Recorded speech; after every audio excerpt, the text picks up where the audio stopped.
আল্লাহ আমার রব, এই রবি আমার সব। দামে দামে তন মনে তারি অনুভব। তোমার দুনিয়াতে আমি যেদিকে তাকাই, অথই নিয়ামতে ডুবে আছি সবাই। পাক পাখালির গানে শুনি তসবি কলো রব, তসবি কলো রব। আল্লাহ আমার রব, এই রবি আমার সব। আসসালামু আলাইকুম প্রিয় দর্শক, আপনারা যারা দেশে আছেন প্রবাসে, সবাইকে অনেক অনেক প্রীতি ও শুভেচ্ছা।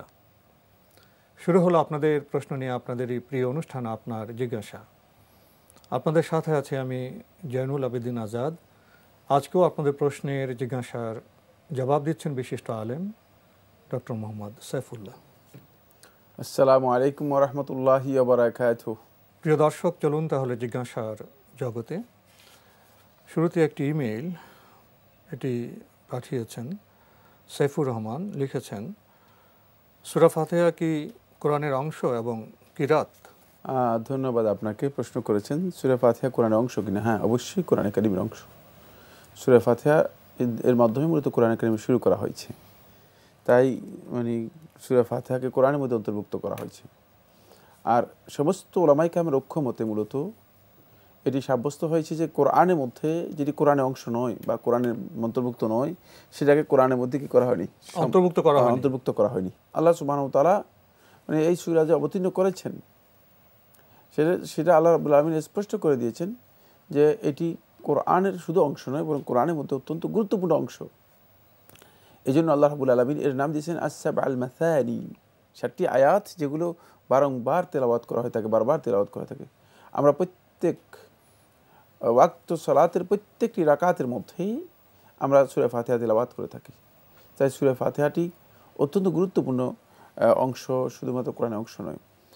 এর মানে তাফসীরের বিষয় নিয়ে আহলুত তাফসীর যে কথা বলেছেন যে কোরআনে কারীমের মধ্যে যেই মূল বিষয়গুলো মূলত আলোচনা করা হয়েছে, এই সূরার মধ্যে আল্লাহ সুবহানাহু ওয়া তাআলা অত্যন্ত সংক্ষেপে মানে ওই মূল বিষয়গুলোর দিক নির্দেশনা দিয়ে রেখেছেন এবং সেটি এখানে পাওয়া যায়। তাই শুধু কোরআনের অংশ নয়, বরং কোরআনের এটি মূল বিষয়। এই জন্য এর আরেকটি নাম হচ্ছে উম্মুল কিতাব, যে কোরআনের মা। মানে একেবারে কোরআনের মূল যেই মাতালিবগুলো রয়েছে, মূল যে বিষয়গুলো রয়েছে, সেই বিষয়গুলো মূলত এখানে ইঙ্গিত দেওয়া আছে। ভাই, আপনি আরও লিখেছেন, ইমামের কিরাতি মুক্তাদিদের জন্য যথেষ্ট কিরাত, এই হাদিস সম্পর্কে ব্যাখ্যা করবেন?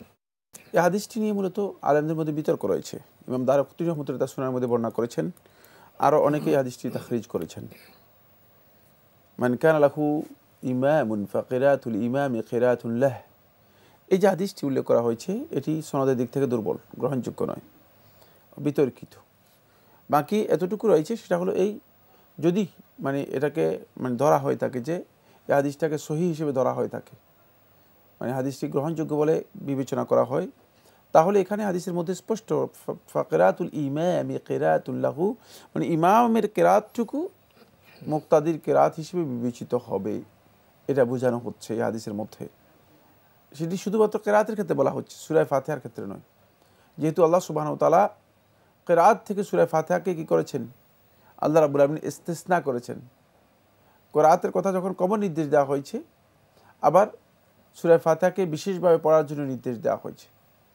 এই হাদিসটি বর্ণনা করেছেন ওয়াদ ইবনে সামিত রাদিয়াল্লাহু তাআলা, ইমাম নাসাই সুনানুল কুবরার মধ্যে উল্লেখ করেছেন, সহিহ সনদে এসেছে।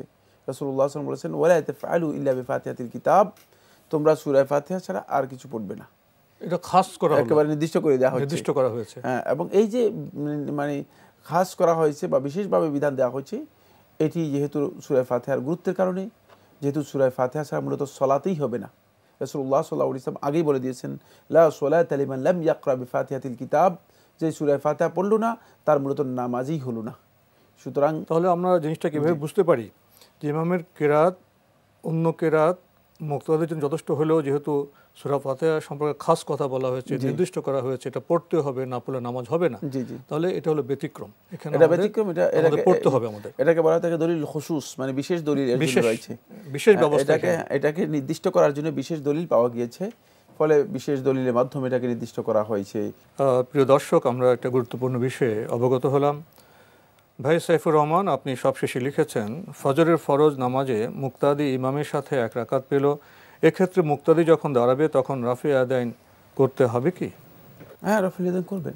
মুক্তাদি যখন দাঁড়াবেন তখন তিনি রফি আদান করবেন, যেহেতু তিনি দ্বিতীয় রাকাতে দাঁড়াচ্ছেন, তিনি রফি আদান করবেন। জি, রাফি আদিন তো এভাবে বলা হয়নি যে প্রথম রাকাতে করবে, দ্বিতীয় রাকাতে করবে না। জি জি, প্রতি রাকাতেই তো এটা রফি আদান করতে পারটা, রফি আদান করাটা সুন্নাহ। প্রিয় দর্শক, এবার আমাদের হাতে একটি ইমেল পাঠিয়েছেন ঢাকা থেকে হুমায়ুন। আপনি একটি টেলিভিশন চ্যানেলের প্রসঙ্গ উল্লেখ করে বলেছেন, ওই অনুষ্ঠানে একজন দর্শক প্রশ্ন করেছিলেন মসজিদের পাশে কবর দেওয়ার ফজিলত কি? মোহতারাম উত্তর দিলেন, মসজিদের পাশে কবর দিলে মুসল্লিরা নিয়মিত সালাত আদায় করবে, এতে করে উনি সওয়াব পাবেন। এছাড়া নিয়মিত আজান শুনতে পাবেন, এক্সট্রা একটা বেনিফিট পাবেন। এবং উপস্থাপক বললেন, এই জন্য তো কবি কাজী নজরুল ইসলাম বলেছেন, মসজিদেরই পাশে আমায় কবর দিও ভাই। এখন আমার প্রশ্ন হলো, মৃত ব্যক্তি কি দুনিয়ার কোনো কিছু সম্পর্কে জানতে পারে বা শুনতে পায়? আর সবাই যদি সওয়াবের আশায় মসজিদের পাশে তার আত্মীয় স্বজনকে মৃত্যুর পূর্বে তার সেখানে কবর দিতে বলেন, তাহলে আস্তে আস্তে সেই জায়গাটাকে মানুষ গোরস্থান বানিয়ে ফেলবে। আমরা মনে করে থাকি যে মসজিদের পাশে যদি কবর দেওয়া যায় তাহলে সম্ভবত জান্নাত নিশ্চিত করা গেল, অথবা কবরের আযাব থেকে এখানে একটি আবেগের বিষয় চলে আসে। এটি একেবারেই একটা ভুল, অশুদ্ধ একটা কনসেপ্ট। এই ধারণা শুদ্ধ নয়, মসজিদের পাশে নয়। যদি আপনি এই দুনিয়ার জীবনে আপনাকে যে কাজ করতে বলা হয়েছে সেই নির্দেশ অনুসরণ না করে থাকেন, তাহলে যদি আপনাকে মসজিদের ভিতরেও কবর দেওয়া হয়ে থাকে তাহলেও আপনার কোনো ফায়দা হবে না। কারণ আপনার এই আমলের উপর নির্ভর করছে আপনি আখিরাতে বারজাখী জিন্দেগিতে আপনি কিভাবে থাকবেন। দুনিয়ার যে আমল রয়েছে সে আমলের উপর নির্ভর করছে। তাই এটি আবেগ ছিল, কোনো সন্দেহ নেই। যে কবির কথা বলেছেন, মসজিদের এই পাশে আমায় কবর দিও ভাই, এটি আবেগ ছাড়া কিছুই নয়। কারণ মসজিদের পাশে যদি কবর দেওয়া হয়ে থাকে, যে মুসল্লিরা সালাত আদায় করলে সওয়াব পেয়ে যাবে, তাহলে তো আর সালাতের কোনো দরকার নেই জীবনে। কাজী এখানে একটু কথা বলতে হয়। আমাদের জাতীয় কবি কাজী নজরুল ইসলাম ওনার কবিতা লিখেন, জি, তার একটি প্রেক্ষাপট বিষয় থাকে। উনি তো এই কথা বলেননি যে কথা এখানে উল্লেখ করা হয়েছে যে মসজিদে পাশে কবর দিলে নামাজের সওয়াব পাবে বা আজানের জন্য এক্সট্রা বেনিফিট পাবে, এসব কথা উনি ভুলে যান না। এটি বলেন না, কিন্তু ওই উনার বক্তব্যটি আবেগ আপ্লুত বক্তব্য গ্রহণযোগ্য নয়। ওনার সাথে এই প্রশ্ন সংযুক্ত করা তো ঠিক হবে না। জি না, ওটাই বলছিলাম যে যিনি দলিল হিসেবে পেশ করেছেন তিনি আসলে এখানে ভুল করেছেন। আবেগ তাড়িত বক্তব্যের কারণে অনেকে মনে করেছেন যে মনে হয় এর মাধ্যমে তিনি কবরের মধ্যে মুসল্লিদের যেই সলাত আছে সলাতের ফজিলত পাবেন, আর আজান যে দেওয়া হচ্ছে আজান শুনবেন এবং বেনিফিট পেয়ে যাবেন। না, এটি একেবারেই গলত কথা, একেবারে স্পষ্ট বক্তব্য কোরআনের মধ্যে এসেছে যে আপনি মৃতদেরকে শোনাতে পারবেন না। যারা কবরস্থ হয়েছে তাদেরকে আপনি শোনানোর কোনো ক্ষমতা আপনি রাখেন না। যা আমল তা জীবিত অবস্থায় করতে হবে। সুতরাং দুনিয়াতে কোনো ব্যক্তি যদি আমল না করে যান তাহলে তিনি কবরে গিয়ে এরপরে মসজিদের পাশে তাকে দাফন করা হলে তিনি মসজিদ থেকে বেনিফিট নেবেন, এই কথা শুদ্ধ নয়, এটি গলদ এবং এই বক্তব্য শুদ্ধ নয়। মূলত মসজিদের পাশে হোক, মসজিদের ভিতরে হোক, যেখানেই কবর দেওয়া হোক না কেন, যদি তার নেক আমল না থাকে তাহলে তিনি বারজাখী জিন্দেগিতে কোনো কারণেই নাজাতের আশা করতে পারেন না। এবার আমাদের হাতে যে ইমেলটি এটি পাঠিয়েছেন সাদিক বেগম, লিখেছেন, উই অলওয়েজ ওয়াচ আপনার জিজ্ঞাসা, we like this programme. If you make the show a bit longer, it will be better. My question is, before I married, when I am 12 or 14 years older, Ramadan time we always do the fasting, but every lady have to break the fasting 5 or 6 days. I don't explain. But after the Ramadan we have to fasting 5 or 6 days, but I don't know I have to do the fasting. My family don't tell me to. Maybe by mistake, but after I married, I know I have to do the fasting. After the Ramadan, I do the fast. But my question is, previous after the Ramadan, I don't do the fasting, maybe altogether 300 roja. I can't keep it. What I have to do now? Can you explain this properly? ধন্যবাদ, আপনি যে প্রশ্ন করেছেন। যেহেতু আপনি আসলে ইচ্ছাকৃতভাবেই রমাদান মাসে সিয়াম পালন করেননি, অথবা আপনার কাছে এই বিষয় জানাও ছিল না? উনি তিনি বলতে জানতেন না, চাচ্ছেন যে জানতেন না, যখন ছোট ছিলেন মা বাবা জানাননি। এখন জানছেন যে যে মেয়েদের যে তাদের শারীরিক কারণে 5-6 দিন পিরিয়ডের সময় ওটা নষ্ট হয়, এটা যোগ করলে এখন প্রায় 300 রোজা হয়ে যাবে। উনি জানতেন না বা ওনাকে বলেও নি ফ্যামিলি থেকে। জি জি। এখন উনি বলছে এই 300 রোজা আমার পর রাখা তো কঠিন, কোনো সন্দেহ নেই। তো সেক্ষেত্রে আপনি যেটি করতে পারেন সেটা আপনি বেশি বেশি নফল সালাত সিয়াম পালন করার জন্য চেষ্টা করুন, আর আল্লাহ রাব্বুল আলামিনের কাছে তওবা করুন। আর সম্ভব হলে বেশি বেশি করে সিয়াম পালন করতে পারেন। আপনি সপ্তাহে মনে করেন সোমবার এবং বৃহস্পতিবার সিয়াম পালন করতে পারেন। মাসে 13, 14, 15 যেই আইয়ামুল বীদের যে সিয়াম আছে সেগুলো আদায় করতে পারেন। আবার যে সমস্ত সিয়ামগুলো ফজিলতের রয়েছে সেগুলো আদায় করলে আপনি হয়তো আল্লাহ সুবহানাহু ওয়া তাআলা মেহেরবানি করে ক্ষমা করে দিতে পারেন। যেমন ইয়মে আরাফার সিয়ামটি আপনি পালন করতে পারেন। রাসূলুল্লাহ সাল্লাল্লাহু আলাইহি ওয়াসাল্লাম হাদিসের মধ্যে বলেছেন তাহলে আল্লাহ সুবহানাহু ওয়া তাআলা 2 বছরের মানে পূর্বপর গুনাহ মাফ করে দেন। জিলহজ মাসে হজের সময় আরাফাতের ময়দানে মানে তারপরে আপনি যেমন সিত্তে শাওয়াল, শাওয়ালে 6টি সিয়াম পালন করতে পারেন। কারণ শাওয়ালের 6টি সিয়াম যদি কোনো ব্যক্তি পালন করে থাকে তাহলে পুরা বছর সিয়াম পালন করা যে ফজিলত রয়েছে সেই ফজিলত আপনি পাবেন। তাই এই কাজগুলো আপনি বেশি বেশি করে করবেন আর আল্লাহ রাব্বুল আলামিনের কাছে এর জন্য ক্ষমা প্রার্থনা করবেন। আর এখন থেকে উনি ফরজ রোজার ভাঙবেন না, ভাঙলে ওটা উনি রেখে দিবেন। জি ইনশাআল্লাহ বোন, আপনি যদি সচেতন হয়ে এই কাজগুলো করেন, আল্লাহ তো গফুরুর রহিম, তিনি ক্ষমা করতেও পারেন। আপনি আরও লিখেছেন, I have another question which is I want to go do hajj with my family. I work in McDonald's. After I do hajj will I be still able to go back to my work? সেখানে যদি কোনো হারাম কাজের সাথে সম্পৃক্ত থাকে তাহলে তো তিনি তার জন্য এই কাজ থেকে নিজেকে হজের আগেও চলবে না, পরেও চলবে না।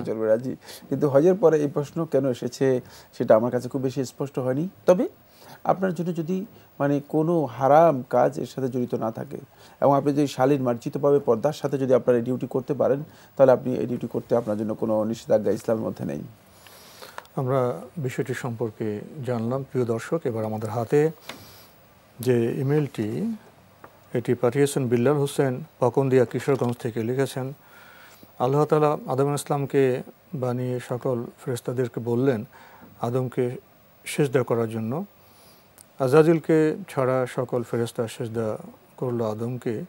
সাথে সাথে আল্লাহ আজাজিলকে ইবলিস শয়তান হিসেবে ঘোষণা করলেন। আমি জানতে চাই, আল্লাহর সৃষ্টি জগতে তখন কোনো শয়তান কি ছিল? তাহলে কোন শয়তান আজাজিলকে নিষেধ করলো আদম ইসলামকে সিজদা না করার জন্যে? খুব ভালো প্রশ্ন করেছেন, কৌতূহল মানে খুব কৌতূহলী প্রশ্ন করেছেন। যাই হোক, যেটি কথা সেটা হচ্ছে আজাজিল বলতে আরও কোনো ব্যক্তির নাম মানে হাদিসের মাধ্যমে সাব্যস্ত হয়নি। প্রথম সংশোধনী, এটি একটি ভুল কথা। কেউ কেউ ইসরায়েলি বর্ণনা থেকে উল্লেখ করেছেন কিন্তু শুদ্ধ নয়, এই সম্পর্কে সহি কোনো বর্ণনা পাওয়া যায়নি। বাকি কোরআনে কারীমের মধ্যে তাকে ইবলিস হিসেবে আখ্যায়িত করা হয়েছে। তার নাম ইবলিস অথবা তার পরিচয় হচ্ছে ইবলিসের মাধ্যমে। দ্বিতীয় কথা হচ্ছে যেটা সেটা হলো না, এর আগে কোনো শয়তান মানে শয়তান যে অর্থে মানে অ্যাকর্ডিং টু মিনিং অফ শয়তান, শয়তানের যে অর্থ রয়েছে সে অর্থে কোনো শয়তান আসলে ছিল না। কিন্তু শয়তান না থাকলে কি হবে?